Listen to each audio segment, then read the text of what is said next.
Right breaking news చూస్తున్నాం. Telangana assembly speaker గడ్డం ప్రసాద్ కుమార్ కు సుప్రీంకోర్టు నోటీసులు జారీ చేసింది. పార్టీ ఫిరాయింపుల వ్యవహారంలో గతంలో సర్వోన్నత న్యాయస్థానం ఇచ్చిన తీర్పును స్పీకర్ అమలు చేయడం లేదని ఆరోపిస్తూ బీజేపీ నేత ఏలేటి మహేశ్వర్ రెడ్డి కోర్టు ధిక్కరణ పిటిషన్ను దాఖలు చేశారు.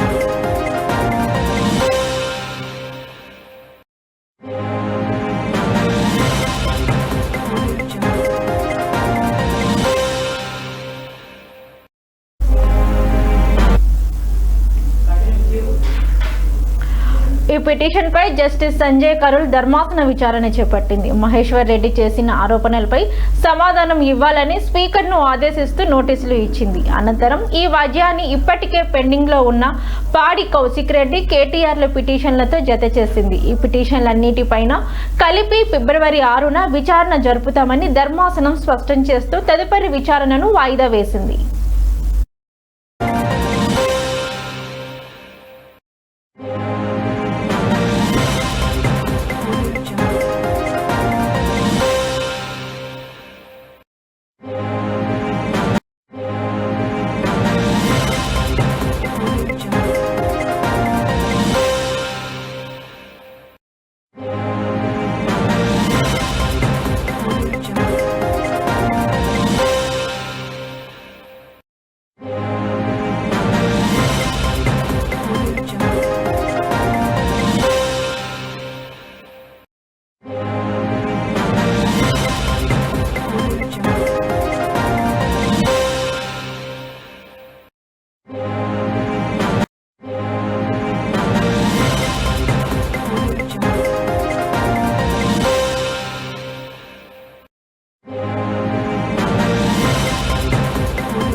తెలంగాణ అసెంబ్లీ స్పీకర్ గడ్డం ప్రసాద్ కుమార్ కు సుప్రీంకోర్టు నోటీసులు జారీ చేసింది. పార్టీ ఫిరాయింపుల వ్యవహారంలో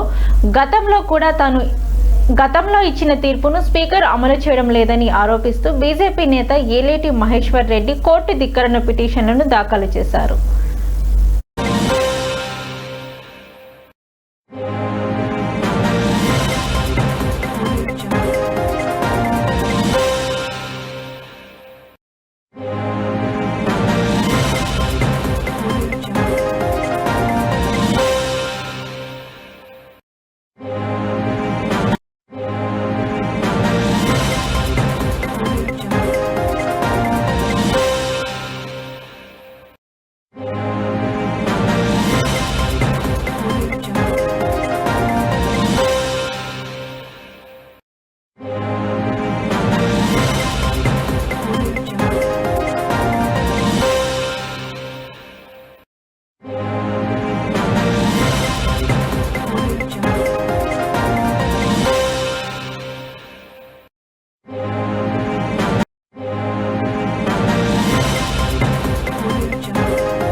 ఈ పిటిషన్ పై జస్టిస్ సంజయ్ కరోల్ ధర్మాసన విచారణ చేపట్టింది. మహేశ్వర్ రెడ్డి చేసిన ఆరోపణలపై సమాధానం ఇవ్వాలని స్పీకర్ ను ఆదేశిస్తూ నోటీసులు ఇచ్చింది. అనంతరం ఈ వ్యాజ్యాన్ని ఇప్పటికే పెండింగ్ లో ఉన్న పాడి కౌశిక్ రెడ్డి, కేటీఆర్ల పిటిషన్లతో జత చేసింది. ఈ పిటిషన్లన్నిటిపైన కలిపి ఫిబ్రవరి 6న విచారణ జరుపుతామని ధర్మాసనం స్పష్టం చేస్తూ తదుపరి విచారణను వాయిదా వేసింది.